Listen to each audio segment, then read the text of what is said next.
Hey there, I'm Stephanie Domet. I'm an editor at Mindful magazine and a writer for mindful.org. And I'm Barry Boyce, editor-in-chief of Mindful magazine, and I write the regular column Point of View. And this is episode 9 of the Point of View podcast. Historically, I hate jigsaw puzzles. I just look at them and I say, oh my God. But the puzzle was missing 10 pieces. 10. 10 entire pieces. I was kind of not happy about this. Mm-hmm. Where was quality control that Exactly. day? Yeah. I got sucked into puzzle world.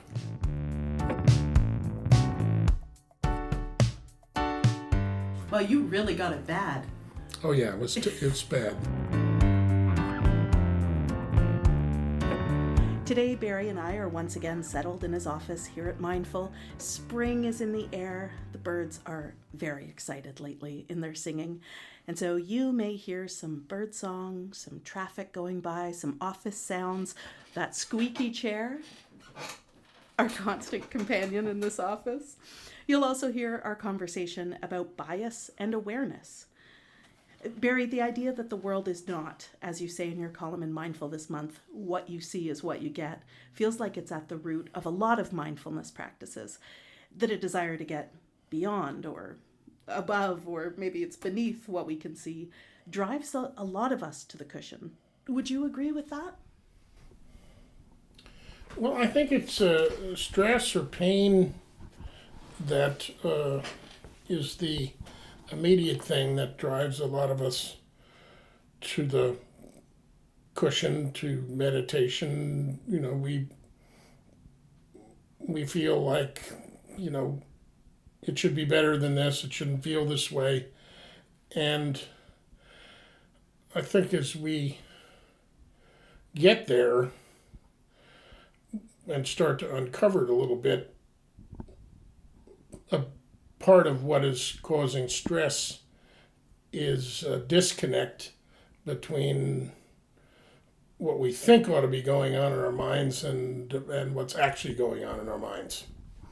I remember when my now husband and I were first dating long distance and exchanging emails, and he had a quote from a singer-songwriter that he loved as his email signature, and it was, "The world ain't what you think it is, it's just what it is."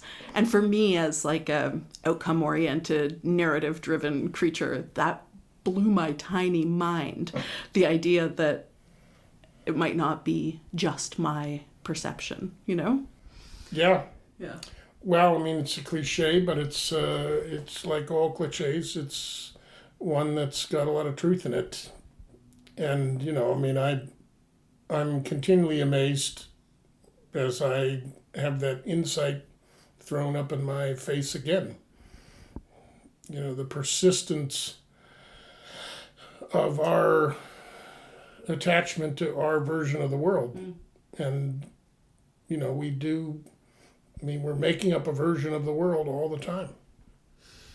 For you, you know, I assume this is a lesson that you probably learned for the first time decades ago, but you did recently bump up against it again while doing, of all things, a jigsaw puzzle. Tell us a little about that. Yeah, well, as the story goes, I mean, I have 2 granddaughters, as readers of my column will have learned already. I'm very fond of them. They're twins. They're 8 years old. They live in a city far, far away from where my wife and I live now. So we spent a month there during December, and we had them over for sleepovers a lot. And we wanted to do something. We wanted to have something that would occupy their time. My wife thought of a jigsaw puzzle. Historically, I hate jigsaw puzzles. I just look at them and I say, oh my God, why would anybody want to spend time doing this? You know, I just look at, you know, if you've done it, I mean, like if you have one that has ocean or sky, or God forbid ocean and sky, in all these weird little shapes, and then when you're done, all you have is the picture that you could see on the box in the first place. It just looked like, why the hell would you do it? But I happen to know that they, and my wife Judy knew too, that they liked puzzles, and she likes puzzles, and her family likes puzzles, and my kids seem to like puzzles. So I was in the minority. Anyway, we got a puzzle, and we decided to really go full bore and get a 1,000-piece puzzle. And that's just an inconceivable number of pieces. So I watched. My job was to set up the area, and I was very good at that. I went out to various stores to try to find the right kind of table, and we set it in a sunroom that had plenty of light, because light's really important. I learned, because your eyes go cross-eyed when you're looking at. So if the gray in one light is not gray in another light. And so in any case, I did a good job of setting it up, and they were very eager players. We'd wake up in the morning and they'd already be at it, my twin granddaughters, Evelyn and Isabella. And I was very impressed. And I have to say, a little bit chastened, maybe, a little bit embarrassed. So I secretly, when they weren't there, would try to find a piece. And I wasn't very good at it, but I found a couple. Somewhere in the middle, by the way, they said, hey, we'd like to, Grandpa, we'd like to have this framed. And we'd learned that this is something you can do. You can frame a jigsaw puzzle, which gives it a little more purpose, if that matters. As we got to the end, they were frustrated at not being able to find certain pieces, and it turns out that the puzzle was missing 10 pieces. 10. 10 entire pieces. I was kind of not happy about this. Mm-hmm. Where was quality control that day? Exactly. I had recently seen a joke sign, one of those internet memes. You had one job, and this is what I thought. You had one job. You just needed to make sure there were 1,000 pieces. Of course, if you think about it a little bit, I'm always compassionate about anybody who has to do any kind of a job. I don't think I'd want to. Well, I've already spoken on my relationship with puzzles, and I don't think I'd want to work in a puzzle factory, which I believe is also a term for an awful place to work. The puzzle factory, or the puzzle palace. In any case, I called the place up, and they very matter-of-factly told me, oh, there's a form you fill out. And I thought, oh my God, this happens often enough that there's a form you fill out? I mean, you must be driving people in nursing homes crazy, do it because they love to do puzzles there, and they're thinking, oh my God, I've lost my mind. Where's the pieces? So they said they'd send us an entirely new puzzle, but if we'd hoped that we could keep the existing puzzle intact and put in the pieces, they said, well, the pieces won't necessarily fit. There can be slight differences. Oh, gosh. And it was running out of our time, and we were not going to be in Toronto anymore, where my granddaughters live. And I thought, I'll run out and buy another of the same puzzle. And I had to look on, that was crazy.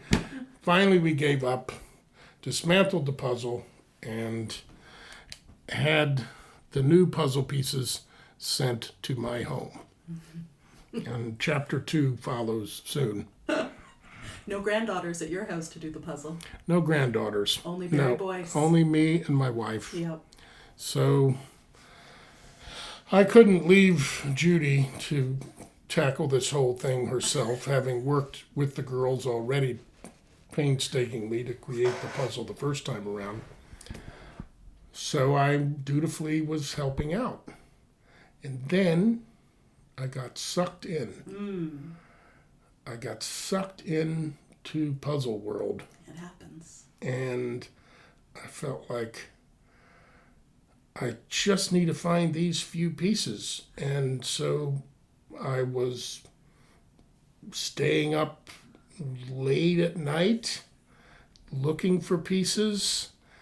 and feeling an incredible sense of elation when I found something. Also kind of marveling at how difficult it was. It started to eat up weekends. And frankly, some mornings when I should have been working, I got into work later than I should have. I think I remember some of those mornings. Yeah. It's just like, well, in my mind, I'll just do this one. And then I would look up, and an hour had passed, and oh my God. So, as the puzzle started to fill up and there were fewer pieces, I became convinced that there must be pieces missing. Uh-huh. And at one point, there was one piece I was looking for, and there were about 200 pieces left. And it was the part of this animal's eye with 3 different colors in it, and it was a particular shape. It was about 11:30 at night, and I decided I'm going to handle every single piece systematically till I find this piece. Well, you really got it bad. Oh yeah, it's bad. It taught me something about how obsessive one can be. One can be, and I didn't think I could be that obsessive. I handled every single piece, didn't find the piece, and declared to Judy the next morning, because she was already well asleep, look, I looked for that piece in that guy's eye, and it's not there. We're going to have to accept the fact that this company screwed up again, and the piece is simply not there. Right. And I was also kind of mad. And we started composing letters and vowing that we would never buy a puzzle from, and here I'm already thinking about buying puzzles, which is absurd. I'm never going to buy a puzzle from that company again.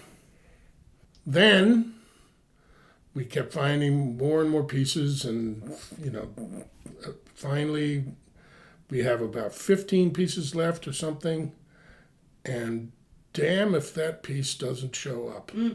You had handled every single piece. I'd handled every single piece. You knew what you were looking for. I thought I knew what I was looking for.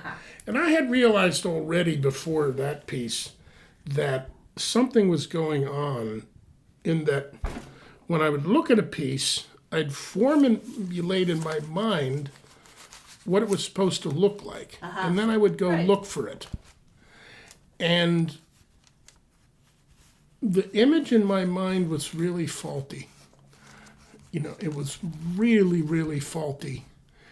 And my patience and attention and willingness to suspend my judgment, and this sounds woo-woo, but let the pieces talk to me, or let me actually see the pieces, it wasn't as good as I thought. I was relying on finding out in the world the picture that I'd formed in my head. And that's when the light bulb went off again. Oh my God, I do this all the time. I have an image of how somebody should be. I have an image of how a situation should be. I classify somebody as good, bad, part of my tribe, not part of my tribe, I'm fitting people into boxes, and I'm not seeing the world. Clearly not the first time I'd had that insight, but when you have it about something silly and simple like how you're putting together a puzzle piece, it enabled me to see how persistent it is at the level of perception. Not just ideas. Right. But, the ideas I might have about people, or things or the world. I think of myself as open-minded and very progressive in terms of my ideas, but what happens at the level of perception is so ingrained. That's what the puzzle was teaching me. You really got lucky in some ways. I mean, a jigsaw puzzle is like a perfect metaphor, a columnist's dream, perhaps. Yeah, exactly. I mean, as a writer, you could say don't know if you say you look for those moments, but when you stumble into them, you just feel, oh, this is something I want to expand upon, because then you can explore it through writing and the conversation that comes out of it. Totally. And for you, you were able to sort of liken your ideas about what that so-called missing piece must look like to our own, preconceived constructs around difference, race and gender expression, economics, social standing, maybe. Why do you think those preconceived constructs are so powerful, act on us so powerfully? I think it has to do with something very fundamental in how our cognition works. I had read some time ago that about top-down processing versus bottom-up processing in terms of perception. So top-down processing has to do with signals coming from within our brain that tell us what to see, so to speak. So you come up with a conception of what a chair is, the ideal form of a chair, so that when you see this thing out in the world, you can call it a chair. Right. And when you have an artist who, does something to confound that, kind of messes with you, right? Right. So that's an example of where the bottom-up processing is messing with the top-down processing. So we have a lot of ingrained categories that are much juicier than chair or table. Right. Like mine and theirs. Yeah, us and them even. Us and them. And what you may have learned from people you grew up with or an inherited family bias, even if that bias loosened up over the course of your lifetime, it could still be kicking around in there because it's at such a fundamental level of perception. I notice that, when you look at somebody on the street, yeah, a street person, homeless person, it's a very common bias from my era that somehow they're utterly responsible for their own fate, that there's some kind of laziness there, that they're a nuisance. Right. And that's some sort of very deep processing. And the fact that they may be afflicted with schizophrenia or any number of hundreds of mental or physical conditions or life circumstances, that immediate biased processing from the top down is not informed by those kind of subtleties. Right.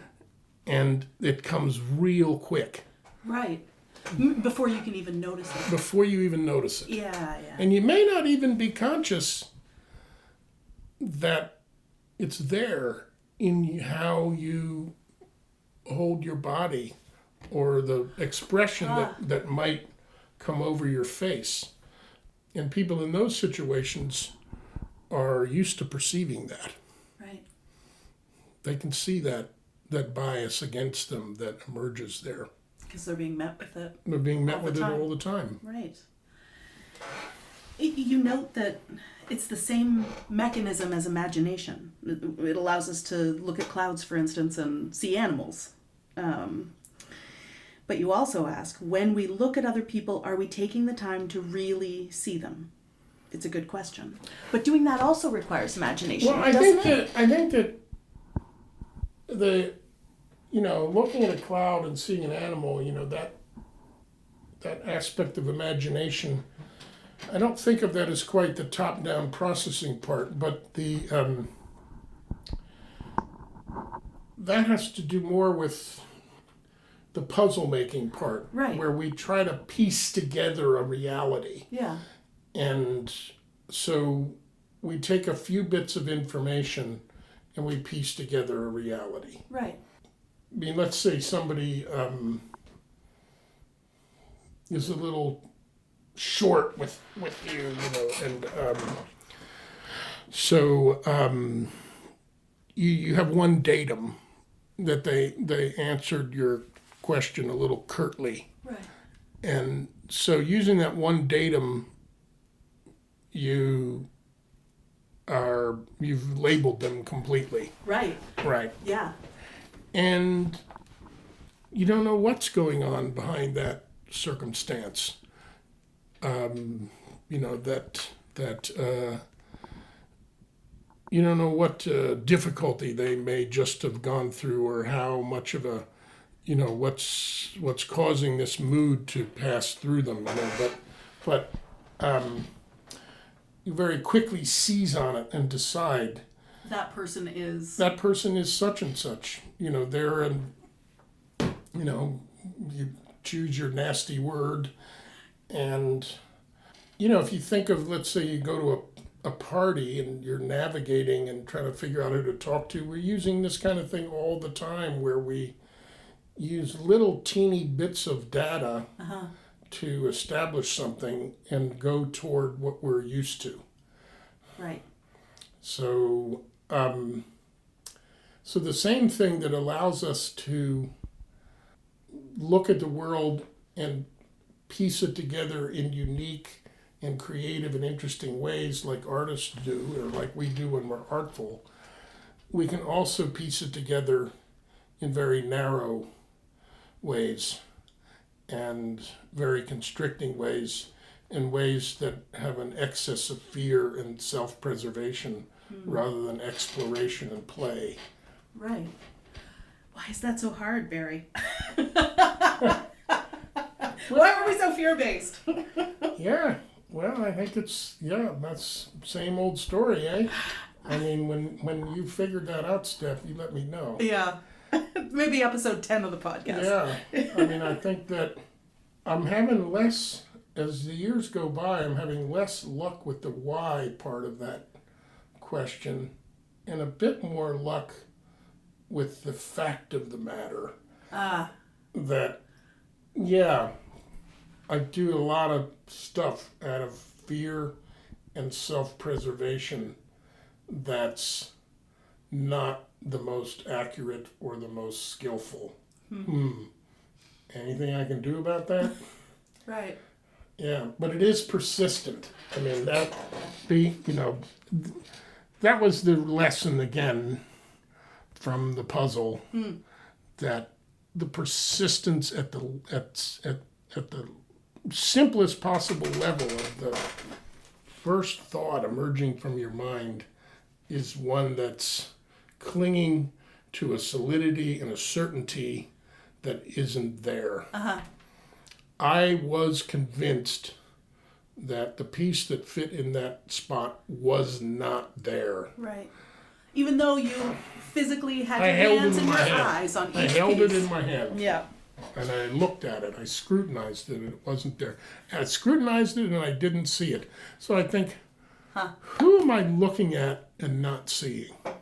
So can I harness my imagination to not just see animals and clouds, but also to see the best in people instead of the worst? Or is seeing the best and worst in people not even the goal? Well, I think a good goal is to see the best in people. I mean, to look for that is what you might call a positive bias. Right. That's infecting things with a positive bias. I'm going to counteract my negative tendencies by looking for the best in people. That is that's a strategy. But even before that, you used the word harnessing. I would say you can start with interrupting the momentum of the reaching of conclusions. Interrupting the reaching of conclusions. Yeah, how fast we reach a conclusion, and kind of having You can actually watch it taking place. Yeah. This is where the non-judgmental part of meditation comes in, because these things happen so quick. Yeah. So let's say I see this homeless person, I have a negative thought about them. If I have the benefit of noticing that negative thought, and the first thing I spend my time doing is beating up on myself for doing it. Right. Why am I such a jerk? Yeah. That actually doesn't do much for the next interaction. It just gets you in this little fight with yourself. Okay. If you can let it be there a bit, ride it, and then start to see more, if that becomes more habitual, then I think over time it lessens. Okay. That's I think the benefit of awareness, because it's it's like you look at sports is an interesting analogy, that people who are trying to improve, it could be sports, it could be music, any kind of skill. You notice when you're practicing, let's say you're practicing the violin or shooting a 3-point shot in basketball, the percentage of times you get it right could be quite low. Mm-hmm. And if you're just beating yourself up every time, that's not going to work. Right. You have to be patiently letting yourself go through those not as effective ways of doing something until over time it gets better. And I think we can actually work with our perception like that. Huh. It's not something we're used to thinking about, but when in mindfulness, when we sit and practice some mindfulness, we give ourselves the time. Okay, we have no job to do. Right. We're just going to be with our mind. We're just being. And notice, pay attention to the breath. So we're sitting there and thoughts come up. We notice them, we come back to the breath. But when we notice them, we're noticing the whole thought. We're seeing it for what it is. Right. So we're taking the time to really perceive how we're actually seeing the world. Okay. So over time, that develops what they call meta-awareness. You're actually aware of how a thought is forming. So when we go out in the world, that can become a byproduct. So we notice how we're actually forming our picture of things while still being able to get things done. It's not like we have to stop dead in our tracks. Right.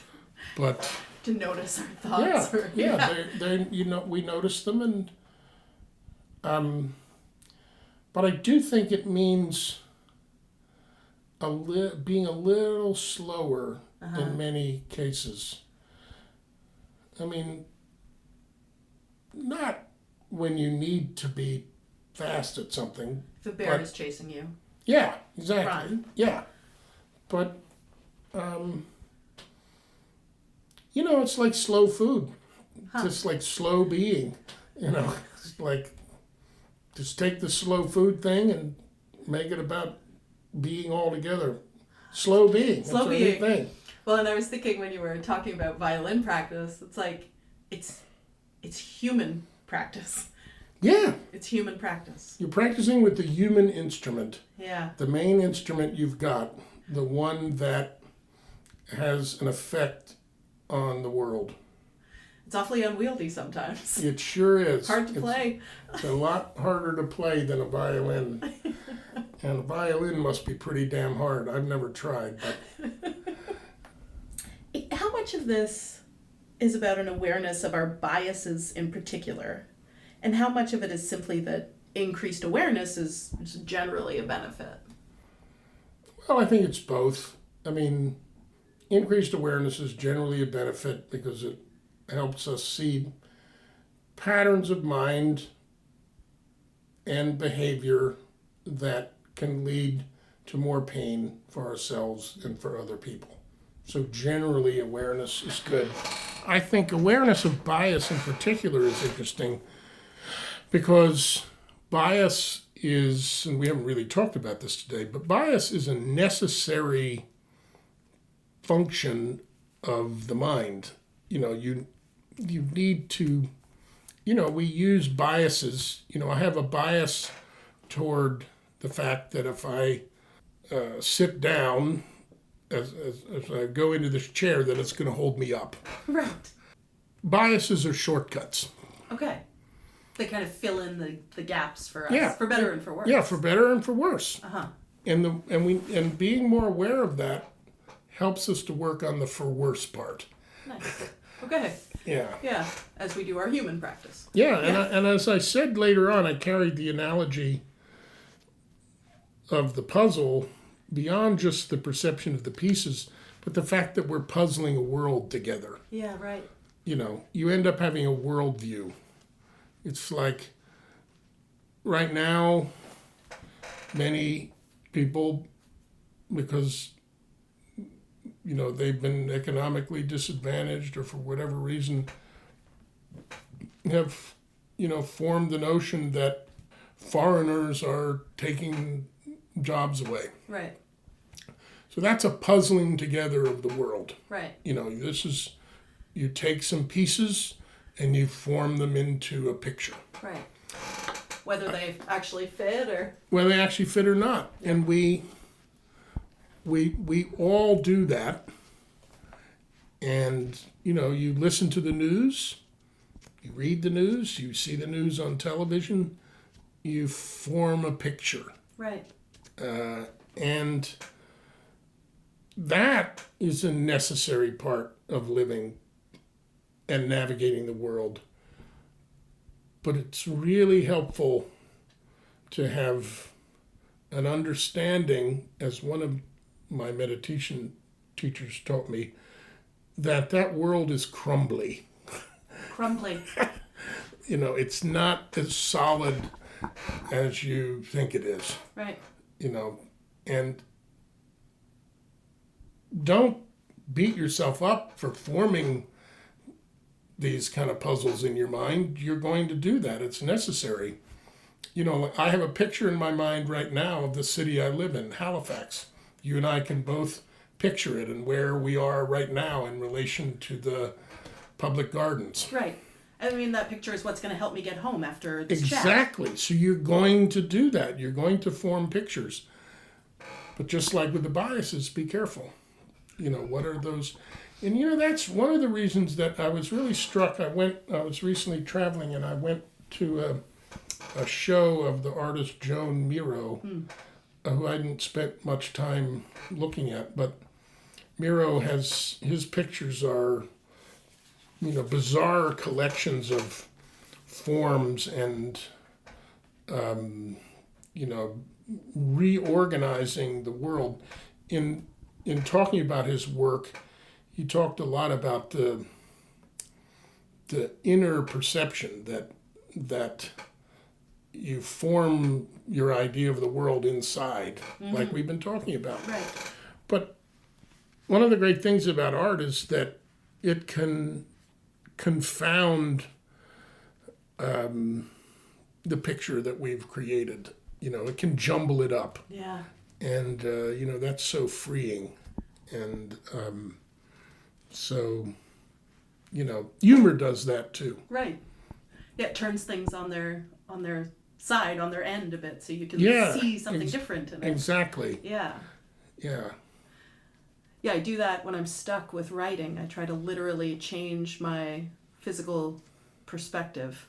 So I stand on a chair, or I lie on the floor, or I just try to immerse myself in some other offbeat way that lets me see what I wasn't able to see before. Yeah, well, there's writing, you talk about being blocked or stuck or, and it's in a way just that we're stuck in one way of seeing things and, it can persist.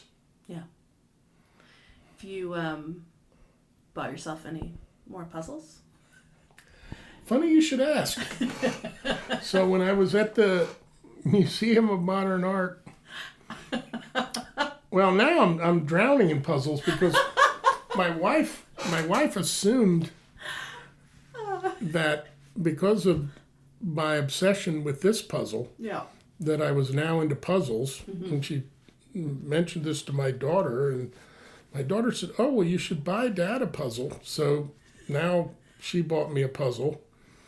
And then I was in the gift shop at the Museum of Modern Art looking for some postcards of Miro paintings that I liked. And I saw a puzzle for sale there of something that had been a New Yorker cover called New Yorkistan. Yes. And it was done by my friend Myra Coleman, who was a longtime back page artist for Mindful. Yeah. And her boyfriend, Rick Meyerowitz. And here was a puzzle of New Yorkistan, a 1,000-piece puzzle. Dun, dun, dun. And I just thought, I have to buy this. So now I will be putting together New Yorkistan, which is a completely hilarious representation, in fact, of the mental map of New York.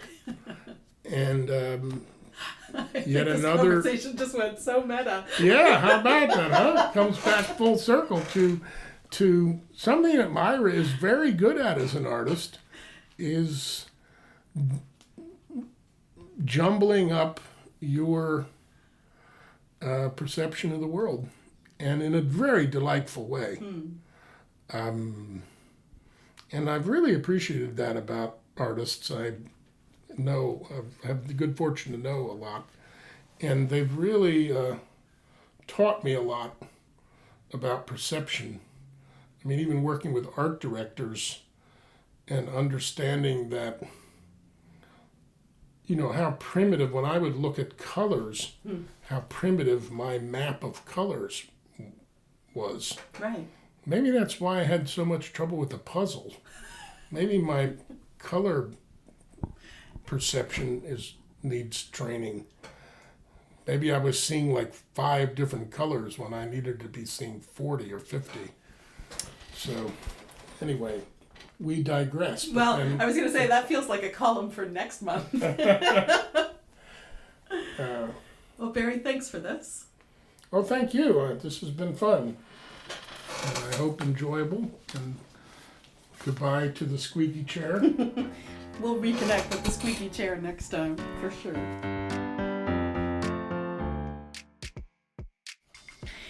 This has been Point of View with Editor-in-Chief Barry Boyce. This podcast is a production of mindful.org.